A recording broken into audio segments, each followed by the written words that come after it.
देवेंद्र जुड़ गए हैं, डॉक्टर अभय छेड़ा भी जुड़ने वाले हैं। डॉक्टर अभय छेड़ा, डॉक्टर अभय जी जुड़ गए हैं। जब भी मेरे ख्याल से देवेंद्र को मैं बुलाता हूं, कुछ ना कुछ तो अटैक हो रहा है। मेरे ख्याल से आपके नाम पर कुछ ना कुछ तो बात है। मैं लगातार देख रहा हूं और ये एक दिन नहीं हो रहा है, कॉन्स्टेंटली हो रहा है। कोई बात नहीं, अच्छी बात है। वो हमें देख रहे हैं, हम भी उन्हें देख रहे हैं, हम भी उन्हें देख रहे हैं। देखते ही रहेंगे। मित्रों, आज हम आपको ये बताना चाहते हैं कि ये जो वर्ड है न्यू वर्ल्ड ऑर्डर, ये न्यू वर्ल्ड ऑर्डर जो है वो आज का शब्द नहीं है। ये 50 साल, 70 साल, 80 साल पुराना शब्द है। इसकी और इसके तकनीकी पक्ष के और इसके एकेडमिक पक्ष पर हम चर्चा करेंगे सोमवार को, जब हमारे एक और मेहमान साथ में होंगे। लेकिन आज हम एक ऐसे शख्स से आपको इस बारे में बात करवाना चाहते हैं जो पिछले 2.5-3 साल से गांव में जाकर के लोगों को उनकी भाषा में ये बतला रहे हैं, उनकी भाषा में ये बताने की कोशिश कर रहे हैं, उन्हें समझा रहे हैं कि आप किस प्रकार से गुलाम बन रहे हैं, आपको किस प्रकार से गुलाम बनाया जा रहा है। इस गुलामी से आपको आजाद करना पड़ेगा और ये कोई और नहीं करेगा, आपको खुद करना पड़ेगा। कैसे कैसे ये बताने की कोशिश कर रहे हैं कि कैसे आप गुलाम हैं और किस प्रकार से आजादी मिल सकती है। लेकिन मेरा सवाल ये है, मुझे ऐसा लगता है कि शायद ये बिटवीन द लाइन बहुत ज्यादा तो नहीं पढ़ रहे हैं। कहीं ऐसा तो नहीं है कि देवेंद्र जाकर के लोगों को डरा रहे हैं, गलत सूचना दे रहे हैं और मुझे भी गलत सूचना दे रहे हैं, मुझे भी डराने की कोशिश कर रहे हैं और मैं भी डर में हूं, लोग भी डर में हैं। एक तरफ सरकार कह रही है कि हम आपके लिए अच्छा काम करना चाहते हैं, आपको सोशल सिक्योरिटी देना चाहते हैं, आपके लिए नए नए तकनीक लाना चाहते हैं, आपके किसानी को मजबूत करना चाहते हैं, आपके उपज की कीमत को ज्यादा करना चाहते हैं, किसानों की हालत सुधारना चाहते हैं, गांव की हालत सुधारना चाहते हैं, गांव में तकनीकी विकास करना चाहते हैं, टेलीफोन, इंटरनेट, सब चीज का विकास करना चाहते हैं। सरकार कह रही है, अच्छा लग रहा है मुझे भी। मैं भी मानता हूं कि सरकार इतना बढ़िया काम कर रही है, इतना बढ़िया सोच रख रही है, तो ये देवेंद्र और डॉक्टर अभय छेड़ा जैसे लोग ये क्यों मिस इन्फॉर्मेशन फैला रहे हैं। तो आज इसकी शुरुआत करेंगे डॉक्टर देवेंद्र बल्हारा से। देवेंद्र बल्हारा, आपको हमारी आवाज आ रही है? अनम्यूट कीजिए, अनम्यूट कीजिए खुद को देवेंद्र। जी आ रही है आशुतोष जी, आ रही है। हाँ, तो देवेंद्र ये बताइए कि आप क्यों मिस इन्फॉर्मेशन फैलाने में लगे हुए हैं? आपको कौन से वाली बात में मिस इन्फॉर्मेशन लगती है? आप पहले न्यू वर्ल्ड ऑर्डर के बारे में अभी हमारे प्रधानमंत्री जी जोर जोर से बोल रहे हैं, न्यू वर्ल्ड ऑर्डर में हमें प्रवेश करना है, इसमें बुरी बात क्या है? तो न्यू वर्ल्ड ऑर्डर में प्रधानमंत्री बता देना कि वो कैसा न्यू वर्ल्ड ऑर्डर चाहते हैं। उन्होंने बताया तो नहीं है। अब वो कुछ चीजों के बारे में इशारा करते हैं। अब मैं केवल कुछ सवाल पूछता हूं और मैं ज्यादा नहीं पूछता हूं। उन्होंने कहा कि भारत में जो ये mRNA और DNA वाली वैक्सीन पहली बार बन रही है और ये भारत बना रहा है सबसे ज्यादा। मैं तो जब ये उसने बोला कि भारत बना रहा है सबसे ज्यादा, मुझे दिमाग में ये आया कि यार ये भारत में क्यों लगी इतनी सारी फैक्ट्रीज? क्या इसलिए लगी कि भारत की जनसंख्या बहुत ज्यादा है और सबसे ज्यादा जरूरत यहाँ पड़ने वाली है और चाइना वालों के लिए अलग सप्लाई कर देंगे, या कोई और कारण भी हो सकता है? तो फिर मुझे पता चलता है कि इनके अंदर इन लोगों ने एल्यूमिनियम हाइड्रोक्साइड जेल भी डाला हुआ है। और केवल भारत एक ऐसा देश है जहां पूरी दुनिया में सबसे ज्यादा एल्यूमिनियम पाया जाता है। बचपन में हम पढ़ते आए थे कि भारत में कौन सी धातु सबसे ज्यादा पाई जाती है, उसका उत्तर होता था एल्यूमिनियम। और ये भी सबको मालूम है कि एल्यूमिनियम कैंसरस होता है। ये डॉक्टर अभय आपको बता देंगे कि एल्यूमिनियम से कैंसर होता है। अंग्रेज लोग तो आपको बकायदा अंग्रेजों ने शुरू किया जेलों के अंदर एल्यूमिनियम के बर्तन हमारे कैदियों के लिए। अब मैं ये सोचता हूं कि सरकार अगर चाहती है कि हम लोग स्वस्थ रहें, तो सरकार को ऐसे पैमाने बनाने चाहिए थे जिसमें हमारी हेल्दी लाइफस्टाइल आए। अब मैं जब आईएमए के दो डॉक्टर्स के साथ मेरी एक बार एक चैनल पर बहस हो गई, जब उस वक्त मैं गिरफ्तार हुआ था, और उस बहस के दौरान उन्होंने मुझ पर यह आरोप लगाया कि ऐसे ऐसे करके ना तुम झूठ फैला रहे हो, बिल्कुल आपके वाला आरोप था। तो मैंने उनको बोला कि चलिए आप मुझे मेरे एक सवाल का जवाब दे दीजिए। मैं किसान आंदोलन में बैठा हुआ हूं पिछले 1 साल से, मतलब उस टाइम 6 महीने हुए थे जब मैं, ये बहस की बात है, मैंने कहा मैं 6 महीने से किसान आंदोलन में बैठा हुआ हूं और मेरे को अभी तक भी कोई ऐसे सिम्टम नहीं आए, आए तो मैंने उसको देसी तरीके से इलाज कर लिया, और किसान आंदोलन में बैठे हुए किसी भी किसान को नहीं आए। तो अब आप मुझे इसको जस्टिफाई कीजिए। तो डॉक्टर आईएमए का बोलता है, बहुत मतलब बड़ी रिस्पेक्ट के साथ बोलता है, अरे देवेंद्र जी आपको नहीं पता है, गांव के लोगों का खान पान अच्छा है, वो धूप लेते हैं, वो खुली हवा में रहते हैं, इस वजह से वो स्वस्थ रहते हैं, उनको बीमारी चपेट कम पड़ती है। मैंने कहा आप मानते हैं ना ये बात?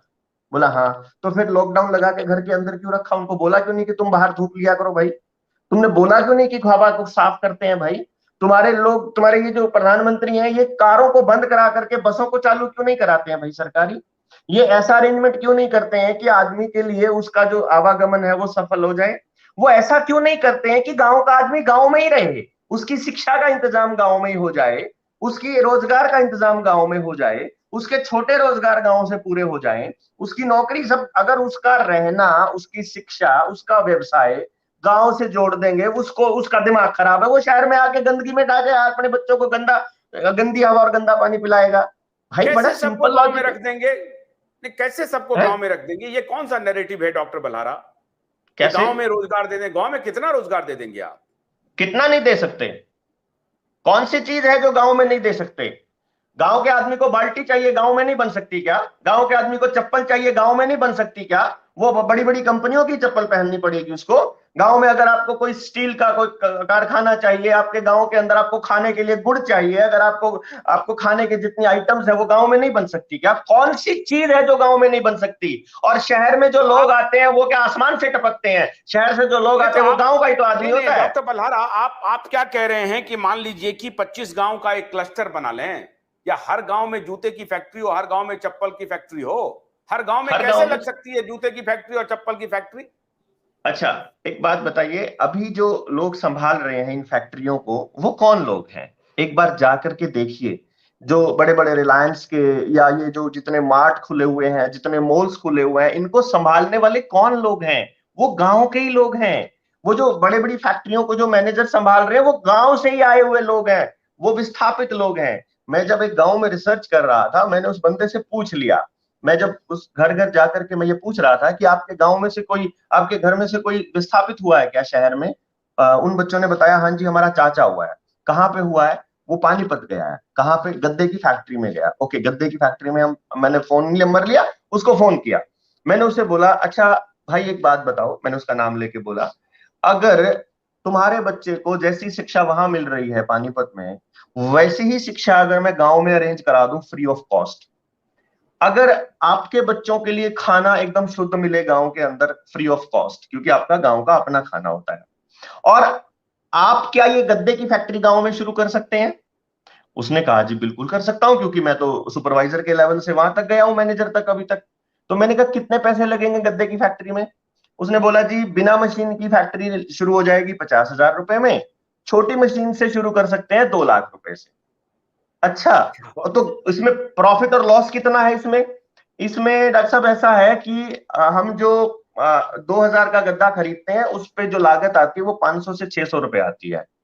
तो इसका मतलब है कि हम लोग अपने गांव की पूरी, अपना काम पूरा चलाने के बाद अगर गांव के ही बच्चे को रोजगार दें और मार्केटिंग के लिए उसे दूसरे गांव में या दूसरे शहर में भेजें, तो पॉसिबिलिटी है प्रॉफिट कमाने की। अरे बहुत है। मैंने गांव की चाची से पूछा, ताई आपके पास, अच्छा तुम आ जाओगे क्या गांव में? मैंने उससे ये भी पूछा, तुम शहर छोड़ के आ जाओगे, लेकिन तनख्वाह इतनी नहीं दे सकते, तुम्हारी सैलरी तो 45,000 है, गांव में तो तुमको 15,000 दे सकते हैं ज्यादा से ज्यादा मैनेजर बनने के। उस बंदे ने मुझे एक बात बोली आशुतोष जी, बोलते हैं डॉक्टर साहब जो मुझे 15,000 दोगे, मेरे तो सारे बचत के हैं, अब मैं शहर में रह रहा हूं, मेरा 1 रुपया नहीं बचता, और अपने बच्चों को जहरीली हवा खिला रहा हूं वो अलग। तो वो तो मतलब कहता है आप आज शुरू करो, मैं आज वापस गांव आने को तैयार। मैंने फिर ताई से पूछा, हाँ तो मैंने कहा नरेंद्र मोदी जी गांव को विकसित कर रहे हैं, गांव में इंटरनेट ले जा रहे हैं, सड़क ले जा रहे हैं, पानी ले जा रहे हैं, बिजली ले जा रहे हैं। जहां गांव में बिजली नहीं थी, आज पूरा गांव, हर गांव में बिजली है। हाँ 100% देखिए, इलेक्ट्रिफिकेशन हो गया। मैं बिजली को खाऊंगा क्या अगर मैं खुश नहीं हूं तो? अगर सारा दिन फ्रस्ट्रेशन वाली टीवी के अंदर कबाड़ चलता है, अगर मैं अपनी नौकरी के लिए चिंतित हूं पूरा दिन कि मैं जिंदगी कैसे गुजारूंगा, अगर मैं अपने बच्चों के भविष्य को लेकर सुनिश्चित नहीं हूं, अगर मुझे इतना खतरा रहता है कि सड़क पे जाते हुए कौन गाड़ी कुचल जाएगी और उसके बाद थाने में उसका न्यायालय में उसका न्याय भी नहीं मिलेगा, जब अगर ऐसा हालात बना देंगे कि हर तीसरे घर के अंदर एक नशेड़ी बैठा हुआ है, ऐसा हालात के अंदर मैं जब महसूस ही नहीं करूंगा उस बिजली को, उस बिजली के बल्ब को सिर पे धर के नाचूंगा क्या मैं? मेरा ये मकसद क्या आपको है दिख रहा है ना, आपको लग रहा है हर घर में नशेड़ी है। तो आपको नहीं पता है कि अभी मुद्रा पोर्ट पे 20,000 करोड़ की ड्रग्स मिली थी? क्या आप लोगों ने चलाया नहीं क्या उसको?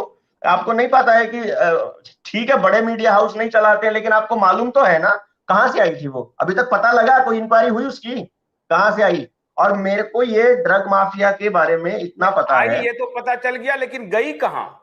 हाँ कहाँ है बताइए? अभी उसके अंदर कहेंगे चूहे उतर गए, जैसे शराब को पी गए थे चूहे बिहार में। मतलब 40,000 करोड़ की शराब बिहार में पी गए थे, अभी 20,000 करोड़ एक बार पकड़ा गया, 26,000 करोड़ की एक बार पकड़ी गई, उसको भी चूहे खा जाएंगे। सारी ड्रग्स चूहे खा गए, उसके बाद आपको पता भी नहीं। कानून क्यों लेके आ रही है सरकार कि 10 ग्राम तक का नशा आप अपनी जेब में रख सकते हैं? ये नया कानून आ रहा है। शराब के लिए नए कानून कैसे बनाए हुए हैं कि आप अगर लाइसेंस 1,000 रुपए दे और अपने घर में जितनी मर्जी पेटी रख सकते हो आप शराब की। मतलब ये आप इजी कर रहे हो। चाहे केजरीवाल हो, चाहे कांग्रेस की सरकार हो, चाहे बीजेपी की सरकार हो, सारे के सारे ये कह रहे हैं कि तुम शराब पियो दब के। मतलब जिस वक्त रोटी नसीब नहीं हो रही थी, पुलिस वाले खड़े होकर के शराब बिकवाई थी, क्या आपको नहीं मालूम है क्या लॉकडाउन के दौरान? मतलब तो सरकार चाह मदिरा रही है। पीने से, देखिए शराब बिकने से राजस्व आता है, उस राजस्व से सड़कें बनती हैं, मेट्रो बनता है, और बिजली आती है, स्कूलें बनती हैं, कॉलेज बनते हैं, शिक्षकों को पैसा जाता है। इसमें आपत्ति क्या है? हाँ स्कूल स्कूल बनता है, लेकिन स्कूल एजुकेशन पॉलिसी क्या कहती है? तुम्हें अपने फंडिंग खुद करनी पड़ेगी। कॉलेज बनता है, उसके लिए एजुकेशन पॉलिसी कहती है तुम अपना खर्चा खुद चलाओ। यूनिवर्सिटी को जो ग्रांट मिला करती थी, वो पैसे अब लोन में कन्वर्ट कर दिए। जब टीचर्स ने एजिटेशन किया तब वापस कहा चलो अभी फिलहाल हम लोग इसको ग्रांट रख लेते हैं, लेकिन आने वाले वक्त में ये तुम्हारे को अपने आप से खर्चा चलाना पड़ेगा। बिजली बनाएगी, आपने कहा राजस्व आया, बिजली बनाई। बिजली बना करके किसको दे रहे हो? कस्टमर को दे रहे हो, लेकिन बिजली विभाग को तो बेच रहे हो। जब आप बिजली, आप क्या रेल बना रहे हो, लेकिन रेल विभाग को तो आप बेच रहे हो। आप सड़क बना रहे हो, लेकिन सड़क पर तो आपने करोड़ों रुपए का टैक्स ठोक रखा है। आप कीमत को एक साल भर में पूरी कर लेते हो, अगले 4-5 साल 10 साल तक टैक्स, वो कभी टोल टैक्स बंद ही नहीं होता है। आप बिजली बन आप उस पैसे का क्या करोगे? ये तो खून निचोड़ने नहीं वाली बात होगी ना। ये तो नर नहीं नहीं, लेकिन पिशाचों वाला काम है कि सरकार कह खून रही चूस के है, आप। सरकार कह रही है देवेंद्र जी आपके बारे में व्यक्तिगत रूप से, कि आप गांव वालों को बहका रहे हैं, आप गुमराह किस कर रहे मुद्दे हैं गांव पर? वालों को। ये नया नया चीज आप ले आए हैं, न्यू वर्ल्ड ऑर्डर और ग्रेट रीसेट, और इसके नाम पर आप बहका रहे हैं लोगों को। और ये नहीं, जो बीच में जो अच्छा इतना देखिए। सरकार काम कर रही थी, लोगों को, लोगों की जान बचाने के लिए जो दे रही थी वो टीका, और उसको हाँ आप कह रहे थे कि उससे जाने जा रही हैं। तो रिकॉर्ड दीजिए, गुमराह नहीं कर रहे हैं? रिकॉर्ड दीजिए। हमने क्या कहा इसमें? आशुतोष जी जब शुरू शुरू में इन्होंने शुरुआत की जनवरी 2021 में, मैं जनवरी में ही मतलब घर बार छोड़ के परमानेंट निकल लिया। कि भाई पहले तो निकले हुए थे ऐसे कि समझाते थे वीडियोस बना के, कभी 3 दिन में निकले, कभी 2 दिन में निकले। लेकिन जब ये देखा कि टीवी के ऊपर बहुत बड़ा प्रोपागेंडा चल रहा है और ये तो भाई इनके बीच जाना पड़ेगा और लोगों को तो वहीं जा करके समझाना पड़ेगा, हम चले गए एक पीएचसी में। मेरी वो वीडियो काफी वायरल हुई थी उस वक्त। उस वक्त आप लोग जानते नहीं थे मुझे, तो इसलिए वो वीडियो ऐसी चलेगी। उस पीएचसी में जाकर के मैंने वहां जितने डॉक्टर्स बैठे हुए थे, मैंने उनसे पूछा आप में से डॉक्टर लेवल का कौन है, ये बताओ पहले। उसमें एक भी डॉक्टर लेवल का बंदा नहीं था। Compounder was the top most person, या तो आशा वर्कर्स मतलब या फिर एमबीबीएस कोई स्टाफ नहीं नर्स। था वहां पर? हाँ डॉक्टर कोई एमबीबीएस नहीं। कोई? अच्छा ओके। फिर मैंने उनसे पूछा अच्छा एक बात बताइए, इसके अंदर क्या क्या है वैसलीन के अंदर? आपने इन सारे गांव वालों को समझाया पहले कि इसके अंदर ये चीजें हैं, कंपनी बता रही है कि इसके ये साइड इफेक्ट्स हैं, क्या आपने बताया है इनको? उसने बोला नहीं जी। इनको सब पता है। कैसे पता है भाई? सरकार ने पर्चे बांटे हैं, सरकार ने टीवी में बताया है, सरकार ने कहा है कि तुम ये वेबसाइट पे जाके सर्च करो। कैसे पता है इनको अपने आप से? ये कोई अंतर्यामी लोग थोड़ी है, बेचारे भोले भाले गांव के लोग हैं। तो उसने बोला नहीं जी हमने तो नहीं बताया। अच्छा चलो दूसरा सवाल बताओ, आप लोगों को अगर मान लीजिए इन लोगों में से किसी को लगाने के बाद कुछ हो जाता है तो उसके लिए आपके पास क्या इलाज है? उसने कहा जी पैरासीटामोल दे रखी है। अच्छा कुछ भी हो जाए पैरासीटामोल दे दो। Okay good. अच्छा जिम्मेदारी किसकी है? वो तो जी सरकार की है। अरे भाई सरकार तुम्हारे जरिए हमारे यहां आई हुई है ना। सरकार किसको कहते हो तुम? प्रधानमंत्री को सरकार कहते हो, नहीं डीसी तो को आप सरकार हमको कहते हो। आप डॉक्टर देवेंद्र ये बताइए कि ये क्या सरकार लोगों को मारना चाहती है? आप क्या कह रहे हैं? ये जिंदा गुमराह रखना नहीं है तो चाहती आप है। क्या है? अगर जिंदा रखना चाहती तो दारू से पहले खाने का इंतजाम क्यों नहीं करती वो? अगर जिंदा रखना चाहती तो नशे के लिए तो आसान कानून बना रही है खाने और का तो एफसीआई के इंतजाम है, गोदाम अब खाली कर क्या रही है। खाने का इंतजाम करें? पास प्रचुर मात्रा में गेहूं है, दाल है, चावल है, नमक है, तेल है, सब तो है। तब तो किसके पास शराब है? की व्यवस्था लोगों के पास है। सरकार किसने दावा कहा? करती है ना, सरकार कह रही नहीं है। तो सरकार, 80 अरे करोड़ लोगों को उन्होंने सुबह शाम खिलाया है प्रधानमंत्री कि ने नहीं खिलाया है? संसद में बोला है 80 करोड़ लोगों को घर बैठे खाना देना पड़ा।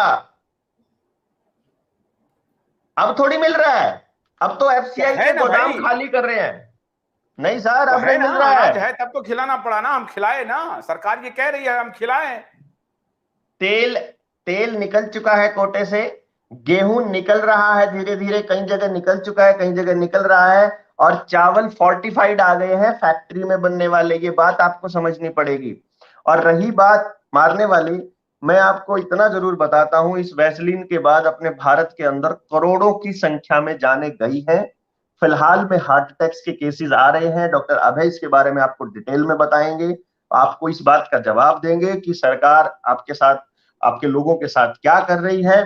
और फिलहाल में आपको ये बात समझनी पड़ेगी कि खाने से ज्यादा, रोटी से ज्यादा, रोजगार से ज्यादा, जिंदगी के लाइफस्टाइल से ज्यादा सरकार को चिंता हो रही है। सीसीटीवी कैमरास नहीं लग रहे हैं, आधार कार्ड के साथ आपका वोटर कार्ड नहीं जुड़ रहा है, आधार के साथ बाकी सर्विसेज नहीं जुड़ रही हैं, पाइपलाइन जो गैस वाली है घर तक नहीं बिछ रही है, आपके जो गाड़ियों में जीपीएस नहीं लग पा रहा है, आपका फास्टैग नहीं लग पा रहा है, आपके लिए नए टोल नहीं लग पा अरे तो रहे इन हैं, सब चीजों आपके से लिए आपको एलिवेटेड रोड परेशानी, नहीं आपके बनते। पेट में दर्द क्यों हो रहा है? हमको ये जहां समझ में नहीं आ रही है, इन सब चीजों से आपके पेट में क्यों दर्द हो रहा है? फास्टैग लग रहा है, ट्रैकिंग हो रही है, गाड़ी कहां जा रही है, नहीं जा रही है, ये तो अच्छी बात है ना।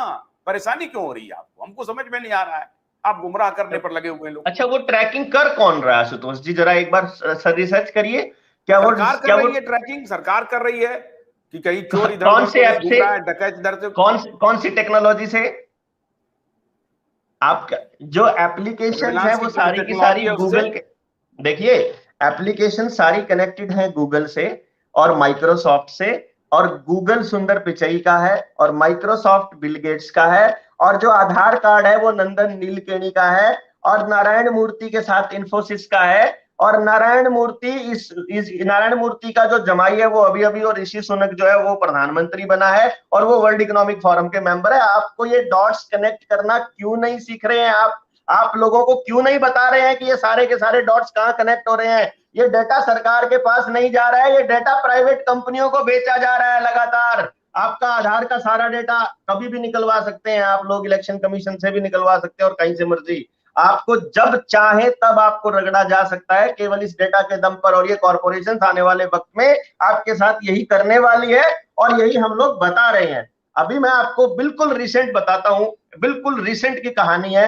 कल मैं एक गांव में गया हुआ था, तो मुझे कल जिस गांव में मैं गया मैंने वहां जाकर के ये बिजली के मीटर थे ये खंबे से उतरवा दिए सारे, जितने नए मीटर लगाए थे इन्होंने चिप वाले, वो उतरवा करके गांव ने ऐलान करके कानून को गांव के हाथ में बाहर ले एक। रहे हैं लगातार आप हाँ कानून जी। को न सिर्फ गुमराह कर रहे हैं, कानून को भी हाथ में ले रहे हैं। नहीं नहीं नहीं नहीं, खंबे से अब ये वो मीटर मेरी मीटर वीडियो पड़ी है, निकलवाते हैं। मैंने उनको सिर्फ मीटर के नुकसान बताए, गांव वालों ने मीटिंग करके वो अपने मीटर उतरवा खुद उतारे और सरकार को चेतावनी दे दी सरकार का कोई आदमी गांव में घुसेगा तो उसकी जान माल की जिम्मेदारी उनकी, अपना कुछ नहीं। गांव को समझ आ गई, गांव अपना इलाज खुद करना जानता है, उनको टेंशन अपनी कोई नहीं है। अच्छा ये देखिए, आप एक सेकंड के लिए मैं आपको रोक रहा हूं। एक सेकंड के लिए मैं डॉक्टर जरा अभय से भी जरा ले लेता हूं कि आप ये क्या कर रहे हैं। इन्होंने क्या किया है कि पीछे में इन्होंने वर्ल्ड इकोनॉमिक फोरम का बजाबता इन्होंने बैकग्राउंड लगा लिया है। तो ये डॉक्टर तो सबसे बड़े ये जो वर्ल्ड ऑर्डर के हमको लगता है हिमायती हैं। डॉक्टर अभय, आपने वर्ल्ड इकोनॉमिक फोरम का क्यों लगा दिया है बैकड्रॉप? किसका प्रचार कर रहे हैं आप?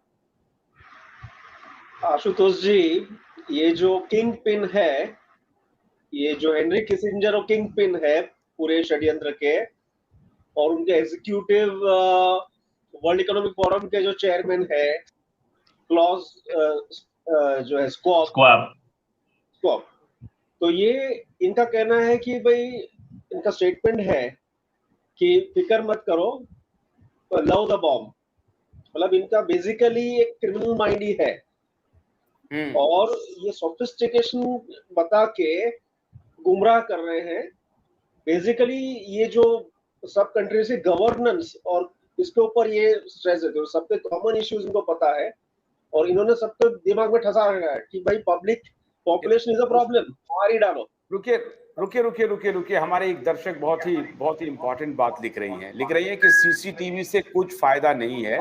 शिल्पा लिकुरा वाले लिख रही हैं कि मंगलसूत्र चोर जो हैं वो दिख रहा है सीसीटीवी में लेकिन पुलिस कुछ नहीं करते। ये मेरा अनुभव है। मतलब इसका मतलब है कि ये शिल्पा जी को इन्होंने चोर ने इनका मंगलसूत्र वगैरह जो है सो छीन के भागा है, और ये इनका अनुभव है। तो आप ठीक कह रहे हैं कि सीसीटीवी से कुछ नहीं हो रहा है। तो सीसीटीवी का नहीं, डॉक्टर अभय, मैं ये जानना चाहता हूं कि ये डॉक्टर बलहारा जो हैं ये गुमराह कर रहे हैं लोगों को। सरकार कह रही है क्या, सरकार लोगों को मारना चाहती है क्या? आशुतोष जी, डॉक्टर देवेंद्र बलहारा जो है बहुत ही कुशाग्र बुद्धि के व्यक्ति है, और इनकी नजर बहुत पहले पहुंच जाती है और बाकी लोगों की नजर धीरे धीरे पहुंचती है। और जितने यहाँ एजुकेटेड क्लास है उनकी नजर सबसे लास्ट पहुंचेगी, ये हमारी बलिहारी है। तो इनकी नजर भी पहुंचने लगी, एक डॉट समय लगना चाहिए। अभी अमेरिका की यूएस फॉरेन पॉलिसी है, ब्लैक एंड व्हाइट उन्होंने बुक पब्लिश किया है कि 13 देशों में जनसंख्या बढ़नी नहीं चाहिए, बच्चे का जन्म ही नहीं होना चाहिए। क्योंकि यहाँ से अगर एक बच्चा पैदा होता है तो यूएस को सिक्योरिटी थ्रेट है। दूसरा, हम यहाँ से सस्ते में माल एक्सट्रैक्ट नहीं कर पाएंगे कंट्रीज में से। ये 13 कंट्री में भारत नंबर 1 पे है। ये 1974 से ये यूएसए फॉरेन पॉलिसी चला रहा है। नहीं, हमको लग रहा है कि आप लोग सब एक गुमराह करने वाला गैंग बन गए हैं, लग रहा है, ऐसा मुझे लग रहा है। नहीं, आप एक बात बताइए कि 3 ट्रिलियन इकोनॉमी हम लोग अभी हैं और 5 ट्रिलियन होने वाले हैं, और देवेंद्र जी घूम घूम करके कह रहे हैं सबको मार रही है सरकार। कहाँ किसको मार रही है सरकार? हमको समझ में नहीं आ रहा। आप क्यों इस तरह की बात कह रहे हैं, बहकी बातें? इसमें मैं बोलूं? हाँ बोलिए। इसका जवाब मैं आपको ये देता हूं। 2008 में पूरी दुनिया में मंदी आई, और पूरी दुनिया की जब मंदी का विश्लेषण हुआ कि यार भारत के अंदर मंदी क्यों नहीं आई, भारत पे इसका असर क्यों नहीं पड़ा, तो इसका रिजल्ट ये निकला, इसका जो कंक्लूजन था वो ये निकला कि भारत के अंदर अनऑर्गेनाइज सेक्टर बहुत बड़ा है, और लोगों का जो लेन देन है वो जबान पे और कैश में बहुत ज्यादा फ्लो है। इसकी वजह से देश को बचा हुआ है, और ये अनऑर्गेनाइज सेक्टर ने इस डिस्ट्रीब्यूशन को इतना किया हुआ है पैसे का कि शेयर मार्केट के अंदर अगर 20-30-50 लोगों का पैसा डूबता है, या 20-30-50 हजार का भी डूबता है, तो करोड़ों लोगों के देश में कोई फर्क पड़ता ही नहीं है, क्योंकि लोगों के पास इकोनॉमी पूरी डिस्ट्रीब्यूटेड है। अब इनको ये पता लगा कि अगर देश को बर्बाद करना है तो पहले तो जो फॉर्मल इकोनॉमी है उसको बढ़ाना पड़ेगा, जो इनफॉर्मल इकोनॉमी है, अनऑर्गेनाइज सेक्टर, उसको खत्म करना पड़ेगा।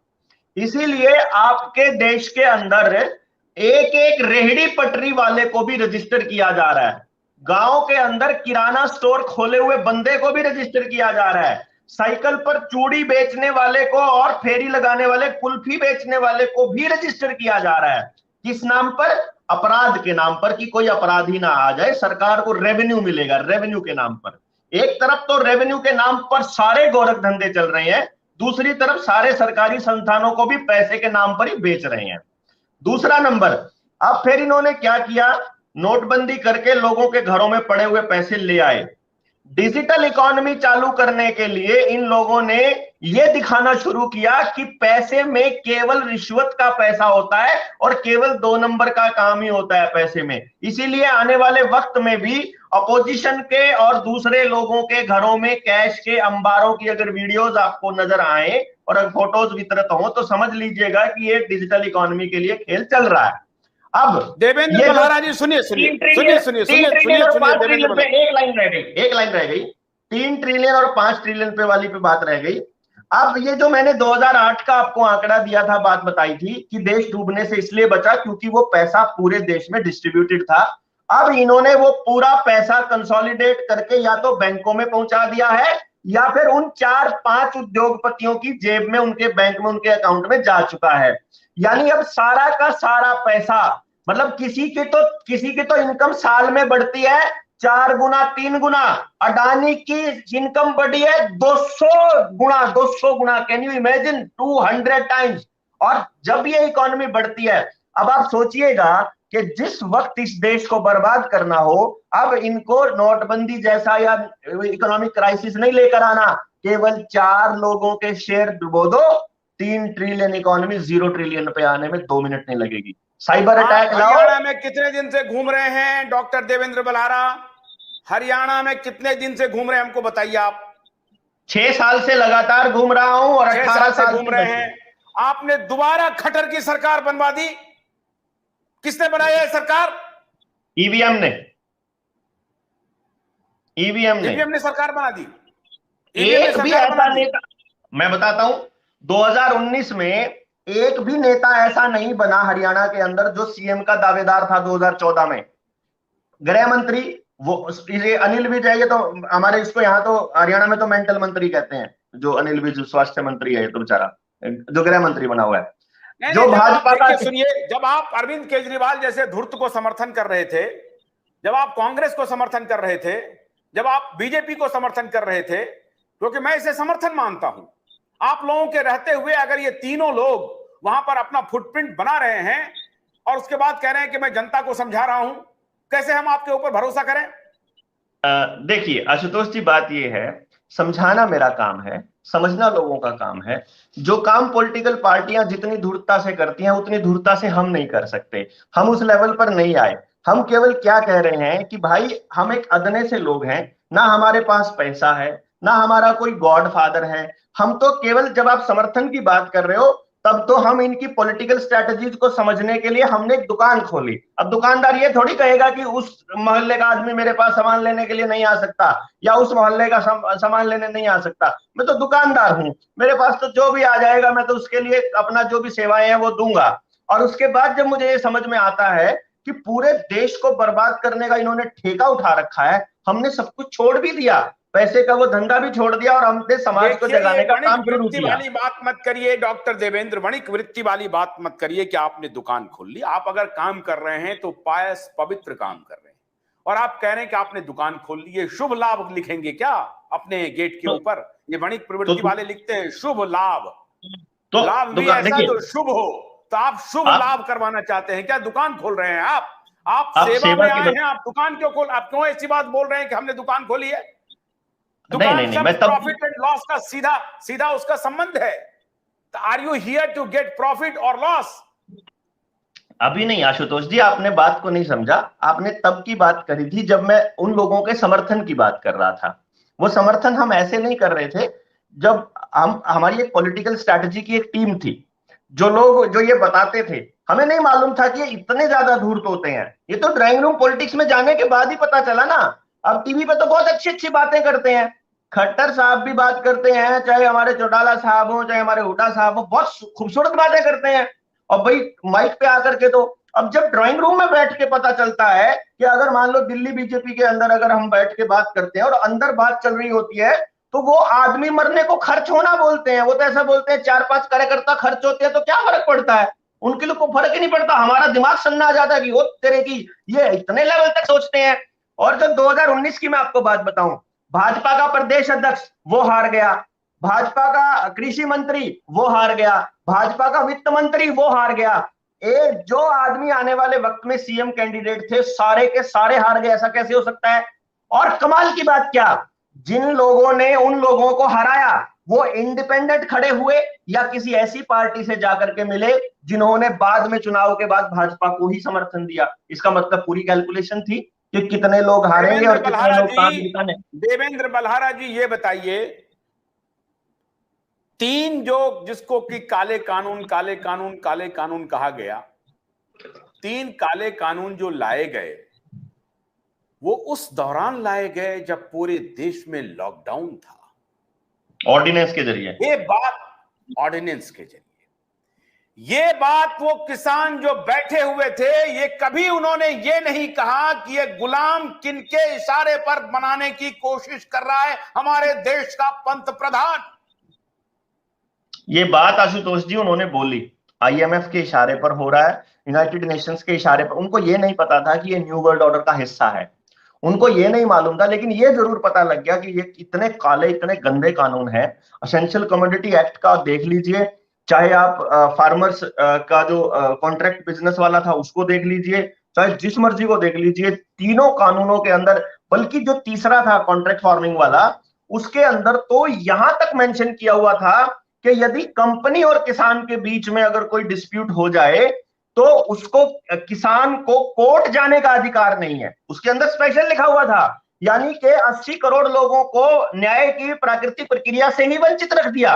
अब मैं कल जब एमबीबीएस के छात्रों के लिए रोहतक गया, न सिर्फ कोर्ट जाने का अधिकार नहीं है, बल्कि उनकी जो ये डिस्प्यूट है उसको सॉल्व करेगा एक एसडीएम लेवल का, एसडीएम लेवल का, जो वो कर्मचारी प्राइवेट कंपनी का दलाल होगा, ऐसे बोलिए, दलाल होगा। एग्जैक्टली ऐसे बोलिए ना, जो कि प्राइवेट कंपनी का दलाल होगा, और ये ब्यूरोक्रेट को पैसा फेंकेगा अपने हक में फैसला कर लेगा, तो सारे कॉन्ट्रैक्ट तोड़ देगा, जैसे कि पिछली बार आलू के साथ किया था इन लोगों ने। अगली लाइन में इसमें ऐड करके आखिर में बोलता ये लाइन, लेकिन आपने बीच में ही सही बोल दिया। आप ये जो लाइन थी ना कि आप कोर्ट में नहीं जा सकते, अभी हम आज ही खट्टर ने क्या किया है, एमबीबीएस के जो छात्र हैं हरियाणा में, आपको मालूम नहीं है एमबीबीएस की फीस 40 लाख है, पूरे देश में कहीं नहीं है सरकारी कॉलेज की फीस 40 लाख कर दी इन्होंने, कि अगर अब हरियाणा वाले चुप रह गए तो पूरे देश में 40 लाख करने वाले हैं एमबीबीएस की फीस। तो अब इन्होंने क्या किया, आज जो छात्र एजिटेशन पर बैठे हुए थे, प्रोटेस्ट कर रहे थे, उन छात्रों को इन्होंने आज पूरा दिन जेल में बंद रखा, पूरा दिन, अभी शाम को इन्होंने छोड़ा है।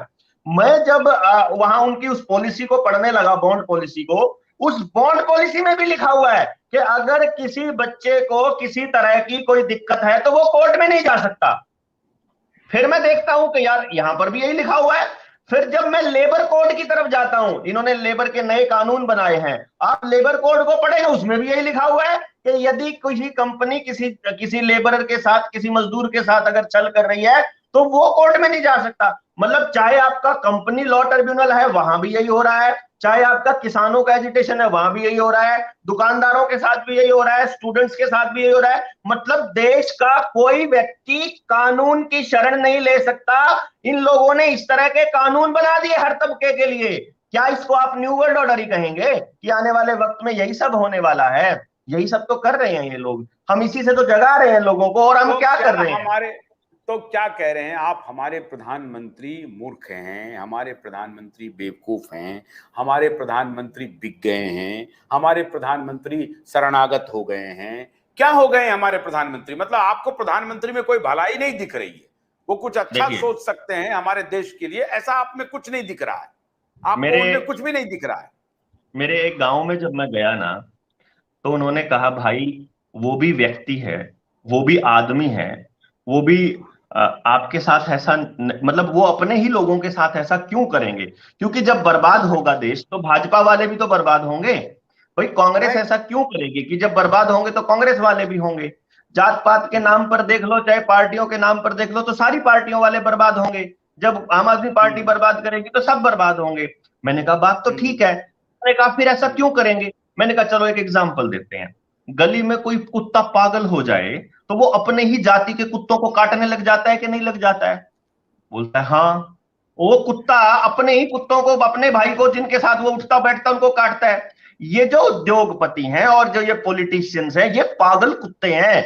इनको कुछ नहीं करना है, इनको इनकी भूख नहीं मिटने वाली है, मतलब इनको भूख नहीं लगी होगी तो भी काटने की इनको आदत पड़ी हुई है।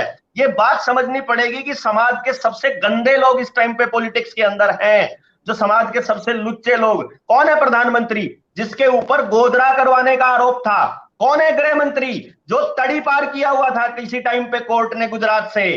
कौन है इस वक्त? सारे एक से एक बलात्कारी, एक से एक गंदे लोग बैठे हुए हैं। आपने एडीआर की रिपोर्ट पढ़ी होगी, आज तक के इतिहास में, भारत के संसद के इतिहास में और सबसे अरविंद केजरीवाल बहुत बढ़िया, आज के टाइम संसद के अंदर।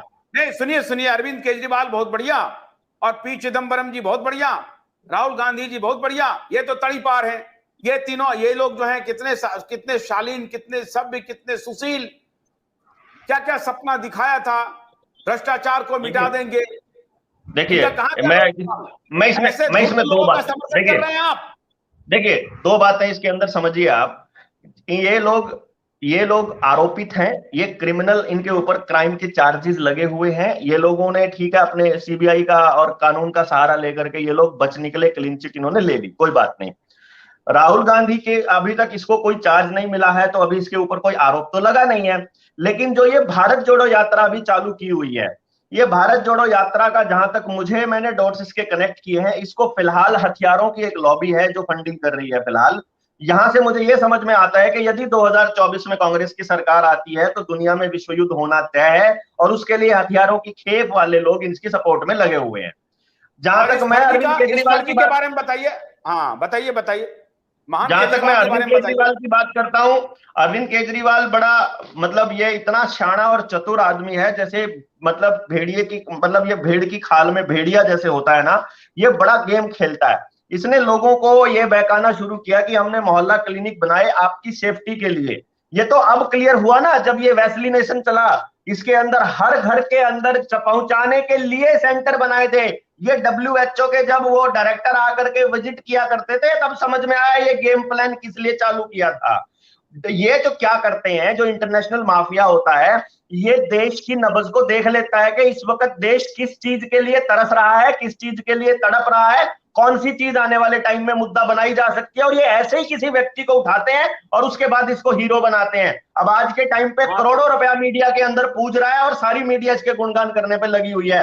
एक चीज और बताऊंगा मैं आपको, गुजरात के अंदर नरेंद्र मोदी को जिस वक्त इन्होंने इनसिक्योर करना शुरू किया कि केजरीवाल की हवा बन रही है गुजरात में, मैं उसी वक्त समझ गया था कि इसका मतलब ये हुआ कि जब जब नरेंद्र मोदी इनसिक्योर हुआ है पॉलिटिकली, उसी वक्त उसने देश को डुबोने का कोई ना कोई डिसीजन लिया है। और डिजिटल करेंसी को नवंबर में लॉन्च करना इस बात का सबूत है कि तुमको गुजरात तब मिलेगा जब तुम डिजिटल करेंसी लेकर के आओगे।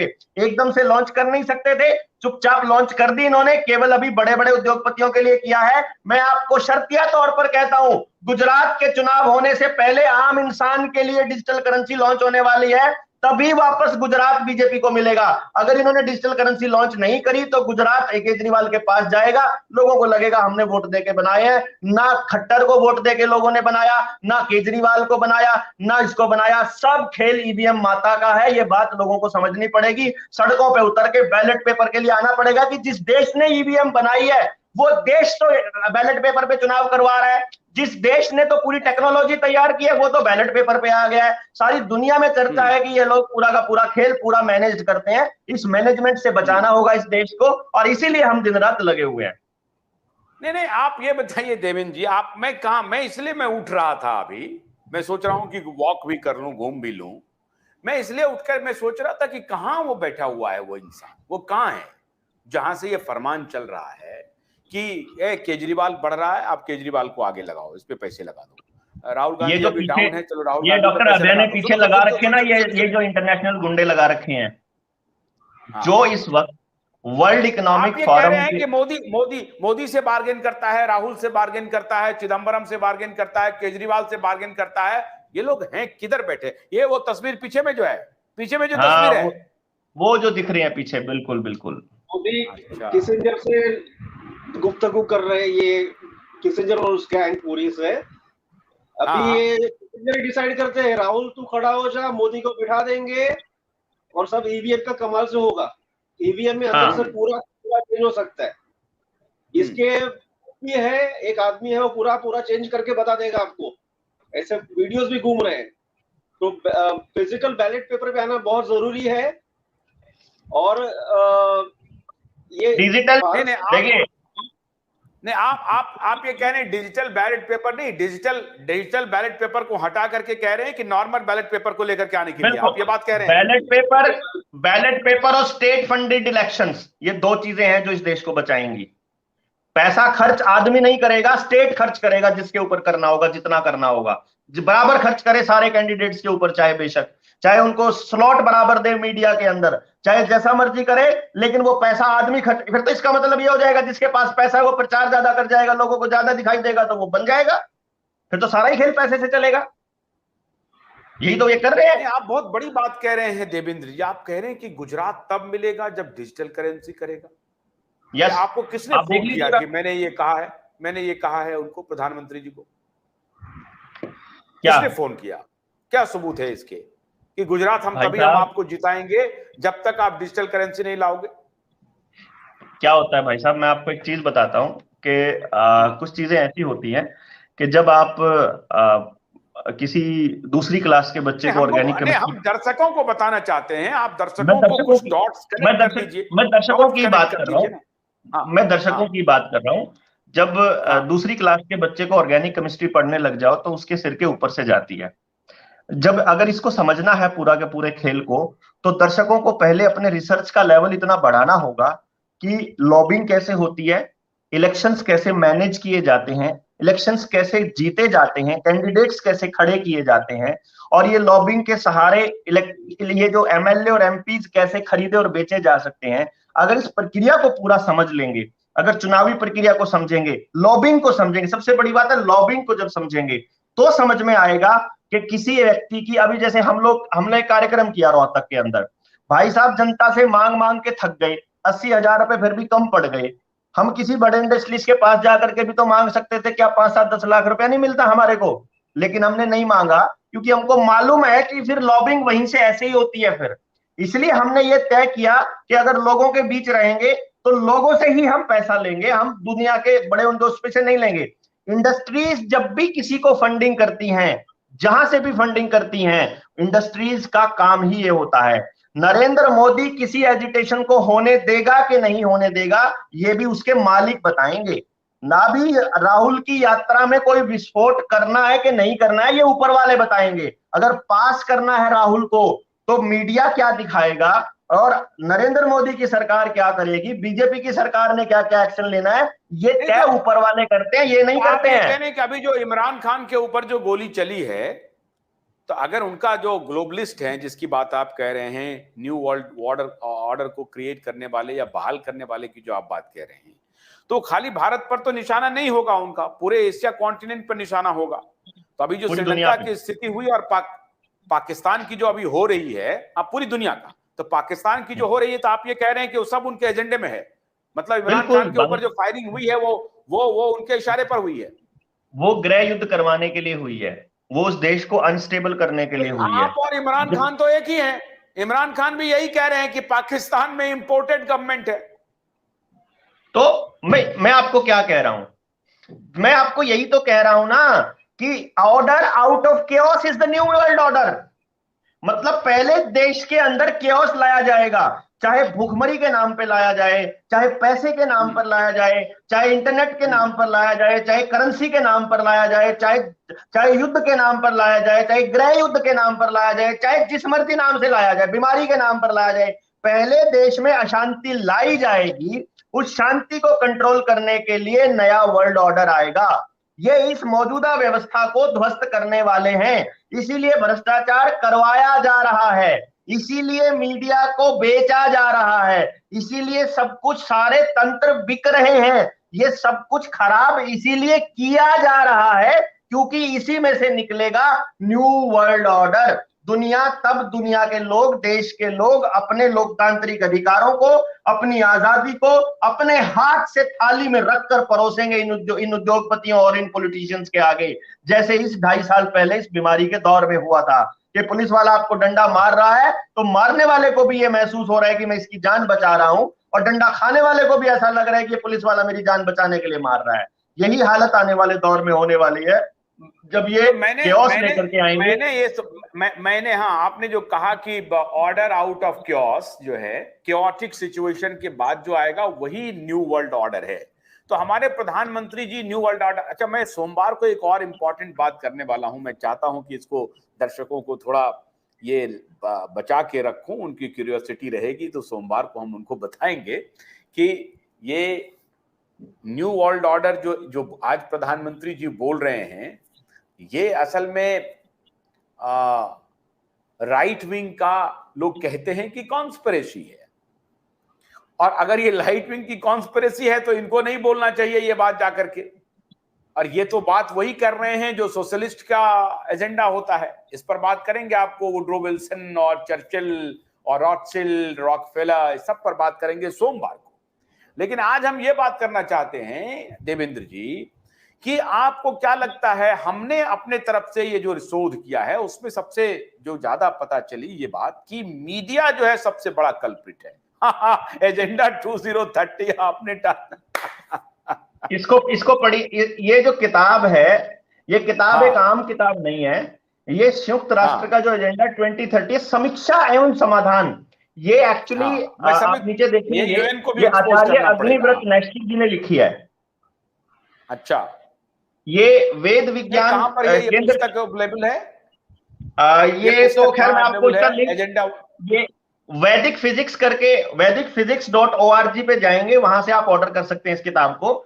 ये असल में क्या है, जो सस्टेनेबल डेवलपमेंट प्रोग्राम है यूनाइटेड नेशंस का, ये आचार्य अग्निव्रत नैष्टिक जी ने उनको चिट्ठी लिखी थी, वो चिट्ठी है ये एक्चुअली, और इन्होंने यही सस्टेनेबल डेवलपमेंट, बिल्कुल प्योर फ्रॉड, उन्होंने sustainable development plan is a mega fraud open करके लिखा हुआ है कि आप इसके ऊपर पूरी सीरीज चला सकते हैं।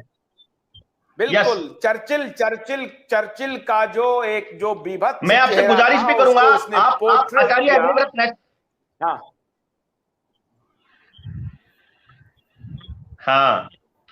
मैं आपसे रिक्वेस्ट करूंगा कि जो आचार्य अग्निव्रत नैष्टिक जी हैं उनको आप चैनल पे लीजिए और इस पूरी किताब का व्याख्यान उन्हीं की जबान से सुनिए, आप हैरान रह जाएंगे, इतने शानदार तरीके से उन्होंने यूनाइटेड नेशन की धज्जियां उड़ाई हुई है। मुझे व्हाट्सएप पे उनका कांटेक्ट नंबर भेजिए, बिल्कुल भेजिए, मैं उनको आने वाले दिनों में जरूर बुलाऊंगा और डिटेल बात करूंगा, क्योंकि मैं चर्चिल के दलाल को एक्सपोज तो करना चाहता हूं। चर्चिल के खून के, चर्चिल के पैदा हुए जो लोग हैं पूरे दुनिया में, उनको नंगा करना चाहता हूं। मैंने भी ये प्रण लिया है। लेकिन मैं ये कह रहा हूं कि आप ये कह रहे हैं कि हमारा जो प्रधानमंत्री है, हमारा जो अपोजिशन है, सबके सब, आपकी भाषा में सबके सब उनके हाथों बिक चुके हैं। आप टोटलिटी में ये कह रहे हैं। जो भेड़ की खाल में भेड़िया जिसको मैं कह रहा था, जिसके बारे में हम जिक्र कर रहे थे, उसका एक डायलॉग बड़ा मशहूर हुआ था इस देश के अंदर कि सर जी सब मिले हुए हैं, ठीक है ना, वो तो खैर बहुत आप देखिए, वो हंसी का पात्र बन गया है वो इंसान। और मैं आपको बताऊं, नहीं, मैं आपको एक चीज की सच्चाई बताता हूं, इस न्यू वर्ल्ड ऑर्डर के बारे में अरविंद केजरीवाल को 2011 के जो अन्ना आंदोलन था उससे पहले मालूम था।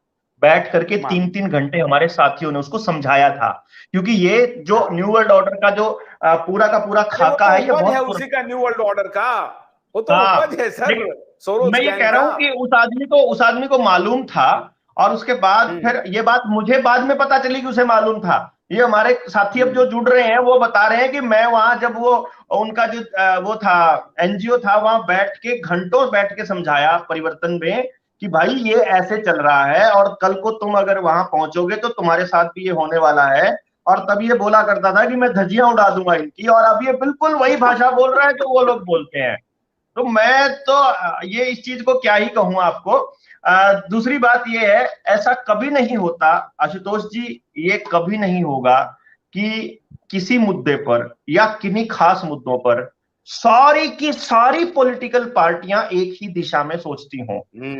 लोकतंत्र में विपक्ष का काम होता है सरकार के किए हुए कामों की आलोचनात्मक विवेचना। देखो, तारीफ तो सरकार अपने पैसे से प्रचार कर ही लेती है, तारीफ के लिए तो असली चीज होती है उसके कमियां निकालना। असली बात मीडिया, जनता और विपक्ष, इन तीनों की ये ड्यूटी बनती है कि जो भी सरकार कर रही है उसकी आलोचनात्मक विश्लेषण जरूर किया जाए, उसके अंदर कमियां जरूर निकाली जाए और सरकार के ऊपर दबाव बना जाए कि ये कमियां हैं, इनको दूर किया जाए। क्योंकि कानून हमारे खुद से खुद स्वीकार किया हुआ होता है। अगर जनता ये कहेगी कि हमें तुम्हारा बनाया हुआ ये कानून मंजूर नहीं है तो सरकार को वो मीडिया कानून को नहीं, तो आप ये बताइए, इसमें तो सबसे बड़ा शागिर्द जो हमारी बिरादरी के लोग हैं, और उसमें भी जो घराने हैं जो मीडिया घराने हैं, मीडिया घरानों के खिलाफ क्यों नहीं देश में आंदोलन शुरू किया जाए और उन्हें कहा जाए कि अगर तुम व्यापार कर रहे हो, तुम व्यापार करना चाहते हो, तो सरकार को कहो कि सबको बराबर पैसा दे, सरकार की जिम्मेदारी है पैसा देना, वो तुम्हारे ऊपर उपकार नहीं कर रहा है। सरकार को पैसा देना सभी मीडिया को देना पड़ेगा। सरकार कोई उपकार नहीं कर रही है, तुम उसके अधीन नहीं हो। अगर तुमको अपनी आवाज बुलंद रखनी है, तुम्हें पैसे चाहिए, तो वही तरीके से पैसे कमाओ। बेईमानी और दलाली क्यों कर रहे हो? जो आशुतोष जी, राष्ट्रवाद की आड़ में जब भी कोई षड्यंत्र होता है, जनता उसको बेचारी नहीं समझ पाती है, क्योंकि वो अपनी रोजी रोटी के चक्कर में पागलों की तरह सुबह से लेकर शाम तक, आप किसी एक नॉर्मल व्यक्ति की, नौकरी करने वाले व्यक्ति की दिनचर्या को देखिएगा, आप बड़े हैरान होंगे। उसका बेड से उतरने का पैर कौन सा रखा, बाथरूम में कितनी देर बिताई, बाहर कितनी देर खाना खाया और फिर बैग उठा करके कैसे चला, बिल्कुल ऐसे चलता है जैसे रोबोट चला हुआ है। उसको टीवी देखने का, मोबाइल देखने का भी एक पैटर्न है कि वो इतने बजे से इतने बजे तक ये वाला काम करता है।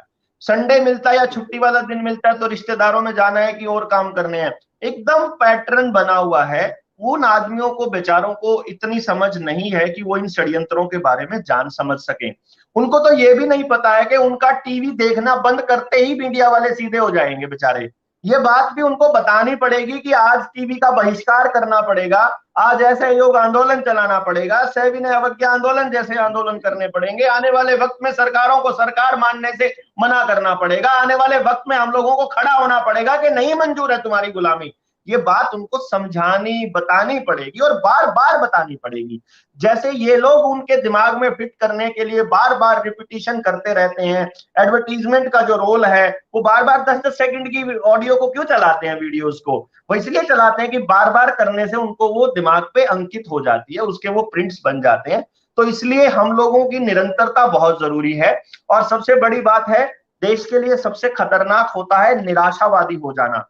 तो देश के जो नागरिक हैं उनके अंदर एक निराशा का भाव ना बने, इसलिए जरूरी है कि कुछ लोग इस पर बोलते रहें, कुछ लोग अपनी शहादत देने के लिए तैयार रहें, कुछ लोग इसके ऊपर लगातार संघर्ष करते रहें। चाहे उस संघर्ष से उनका कुछ फायदा हो रहा हो, नहीं हो रहा हो, चाहे देश को उसका लाभ भी नहीं हो रहा, मुझे नहीं मालूम।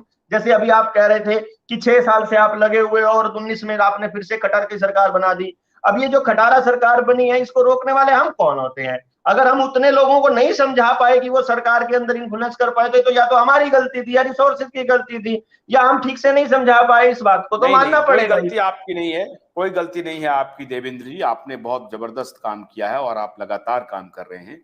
हाँ, हमको पूरी उम्मीद है कि देश का बच्चा बच्चा एक दिन देवेंद्र जी की बात को मानेगा। और मैं स्वीकार करता हूं कि देवेंद्र जी जिस मर्दानगी के साथ, जिस हौसले के साथ लड़ाई लड़ रहे हैं, उनको देश का समर्थन मिलेगा, क्योंकि आप सत्य के साथ हैं। लेकिन अगर आप भी केजरीवाल की तरह धुरता करेंगे तो मेरे सवाल से आप बच नहीं पाएंगे, ये ध्यान रखिएगा। लेकिन आज असली बात मैं एक और बताना चाहता हूं कि डॉक्टर अभय छेड़ा ने चार्ली चैपलिन की भूमिका में बिना कुछ बोले सिर्फ अपने बैकड्रॉप को घुमा करके ये बाइडेन, किसिंजर और ये वर्ल्ड इकोनॉमिक फोरम के माफिया और दलाल की तस्वीर दिखा करके आपको ये संदेश दे दिया कि वह वर्ल्ड इकोनॉमिक फोरम के जो दलाल हैं, जो माफिया हैं, उनकी बात को हमारे प्रधानमंत्री जी बिना सोचे समझे बोले जा रहे। ये सारे कानून उनके इशारे पर लाए जा रहे हैं और ये वन वर्ल्ड गवर्नमेंट की प्लानिंग चल रही है। ये है न्यू वर्ल्ड ऑर्डर। और इसलिए आज जो इन्होंने बहुत सारे लॉज के बारे में देवेंद्र जी ने आपको बताया, कि किन किन लॉज के माध्यम से आपको घरों में कैद किया जा रहा है एक प्रकार से, और ये इस नाम पर किया जा रहा है कि हम आपकी सरकार हैं, आपके लिए काम करते हैं, आपकी भलाई के लिए काम करते हैं। बिल्कुल नहीं करते हैं ये आपकी भलाई के लिए काम। अगर ये आपकी भलाई के लिए काम कर रहे होते तो ये छुप करके ये 3 काले कानून जो लाए थे ये नहीं लाते। इनकी नीयत को समझिए आप, और इसमें यह मत समझिए कि नरेंद्र मोदी जी ला रहे थे कानून, बिल्कुल नहीं। इसके पहले तो मनमोहन सिंह जी ला रहे थे, वो तो वर्ल्ड बैंक के इशारे पर सारा काम कर रहे थे, तो केजरीवाल भी वही लाएंगे। ये सारे के सारे पॉलिटिशियन उनकी हाथ की कठपुतली बन चुके हैं। यही देवेंद्र जी आपको समझा रहे हैं, अभय जी समझा रहे हैं, और ये ठीक कह रहे हैं कि आपको शोध करना चाहिए, रिसर्च करना चाहिए, क्योंकि जिस वक्त ये प्लानिंग हुई थी 50 और 40 के दशक में कि one world government one world order बनाएंगे, न्यू वर्ल्ड ऑर्डर, यही तैयारी थी इनकी, और ये कैप्टिव बनाने की योजना थी। अब वो सामने आ गई है, उसके एविडेंस हैं, इसलिए डॉट आप जोड़ सकते हैं साफ साफ। और ये जो पैंडेमिक था ये उनका बेटर रिहर्सल था। इस रिहर्सल को आप समझिए, और अब आप तो समझ रहे हैं बिल्कुल कि किस प्रकार से पूरी दुनिया में एक्सेस डेथ के डेटा आ रहे हैं। उस पर किसी और दिन कार्यक्रम करेंगे, लेकिन 2030 तक ये ग्रैंड फिनाले है। अब इनको अपनी पूरी व्यवस्था ध्वस्त करनी है, और ये ध्वस्त होगी। अब देश के लोगों के ऊपर है कि वो नई व्यवस्था अपनी मर्जी की बनाना चाहते हैं या इनको अपनी मर्जी की बनाने की इजाजत दे सकते हैं। अब देश को अपने जल जंगल जमीन और जानवर बचाने की लड़ाई लड़नी होगी, अपनी अगली पीढ़ियों का असली बीज बचाने की लड़ाई लड़नी होगी, और अपनी आजादी को बचाए रखना ये सबसे बड़ा चैलेंज है। और आजादी इतनी सस्ती चीज नहीं है, ये इतनी अनमोल चीज है कि अगली पीढ़ियों की आजादी के लिए भगत सिंह जैसे लोगों ने फांसी पर चढ़ना स्वीकार किया था खुशी खुशी। कि ये इसकी कीमत को वो लोग समझ सकते हैं जो गुलाम रहे हैं। हमारे बच्चों को ये जानना पड़ेगा, समझना पड़ेगा कि ये कोई छोटी चीज नहीं होती है आजाद रहना। आजाद महसूस करना अलग है, आजाद रहना अलग है। आप कहाँ पढ़ेंगे, कहाँ पैदा होंगे, कितना पैसा खर्च होगा, क्या करेंगे क्या नहीं करेंगे, आप क्या खा सकते हैं क्या नहीं खा सकते हैं, कहाँ जा सकते हैं कहाँ आ सकते हैं, क्या मतलब किस अपनी जिंदगी से जुड़ा एक भी डिसीजन अगर आप खुद से नहीं कर पा रहे हैं तो काहे की आजादी। ये बात समझनी पड़ेगी आपको, और इसी से मुक्ति के लिए हम लोग, इसी गुलामी से मुक्ति के लिए हम लड़ाई लड़ रहे हैं। तो देश के लोगों को एकजुट होकर के इस लड़ाई के अंदर खुद शामिल होना पड़ेगा। ये कह करके काम नहीं चलेगा कि तुम आगे बढ़ो हम तुम्हारे साथ हैं, क्योंकि जब जब जनता ने ये कहा है कि तुम आगे बढ़ो हम तुम्हारे साथ हैं, तब तब वो आदमी उन भावनाओं को बेचकर कहीं ना कहीं फिर से उन्हीं की गोदी में बैठ गया है। इसलिए स्वराज का असली मतलब तभी है जब लोग अपने राज को अपने हाथ में रखें, जब लोग अपने हाथ में ले लेंगे सब कुछ, ताकत अपने हाथ में रखें, किसी के भी हाथ में ताकत दे ही नहीं। डिसीजन मेकिंग आपकी मर्जी से होना चाहिए। कौन सा कानून बनेगा, कौन सा कानून लागू होगा, किस तरह से आगे आएंगे, देश की तरक्की कहां होगी, कितना पैसा किसको दिया जाए किसको नहीं दिया जाए। 80% 70% पैसा गांव से आता है टैक्स की फॉर्म में, लेकिन वापस 20% क्यों मिलता है? जितना पैसा कलेक्ट हुआ उतना पैसा क्यों नहीं मिलता? जो जितना पैसा कलेक्ट करेगा उस पंचायत को उतना पैसा क्यों नहीं दिया जाता है? गांव के लोगों के पास गांव की ताकत होनी चाहिए, शहर के लोगों के पास शहर को डेवलप करने की ताकत होनी चाहिए। 4 चुनिंदा लोगों के हाथ में जब जब ताकत रहेगी तब तब आप लोग गुलाम ही रहेंगे। यही समझाने के लिए हम लोग दिन रात लगे हुए हैं। भगत सिंह और अशफाक के देश को इन बेईमानों के हाथों बिकने नहीं देना है। इसलिए देशवासियों, मैं प्रतिदिन आपसे अनुरोध करता हूं, अपील करता हूं कि हमारे इस वीडियो को, इस अभियान को आपका एक ही सहयोग चाहिए कि अपने अपने ग्रुप्स में अधिक से अधिक शेयर कीजिए, हमारे चैनल को सब्सक्राइब भी कीजिए। एक साथ हम क्यूवाइब के यूट्यूब फेसबुक नेटवर्क पे जा रहे हैं, प्रकाश टीवी के फेसबुक यूट्यूब नेटवर्क पे जा रहे हैं, उन्नति टीवी के फेसबुक यूट्यूब ट्विटर नेटवर्क पे जा रहे हैं। सब जगह आप जाकर के उसको फॉलो कीजिए, सब्सक्राइब कीजिए। qvibe.in जो हमारा वेब पेज है उस पे जाइए, जो हमारा OTT नेटवर्क है qvibe.in, उसे आप डेली देखिए। प्रकाश TV.in हिंदी में है हमारा, उसे देखिए, और उन्नति न्यूज.in मराठी में है, उसे देखिए। ये हमारे तीनों OTT प्लेटफॉर्म हैं, उसे आप देखते रहिए। भगत सिंह और अशफाक के देश को सोमवार को 7:30 बजे, अगर कोई बड़ी घटना नहीं हुई इस बीच में, तो हमारा एक प्रकार से शेड्यूल रहता है कार्यक्रम।